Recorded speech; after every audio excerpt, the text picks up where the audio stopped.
पत्रकार दिलभूषण पाठक विरुद्ध साइबर अपराधको मुद्दा दायर। नमस्कार दर्शकबिन, म बिङ अलर्ट नेपालको समाचारदाता अंकित शर्मा सुवेदी।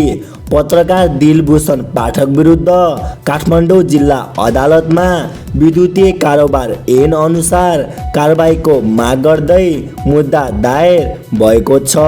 पाठकले हिल्टनमा जयवीर देउवाको पैसा शीर्षकमा शेरबहादुर देउवाका छोरालाई जोडेर काठमाडौँ स्थित हिल्टन होटलमा साई अग्रवाल र दीपक भट्टको लगानी रहेको भन्ने विषय सामाजिक सञ्जालमा प्रस्तुत गरेका थिए।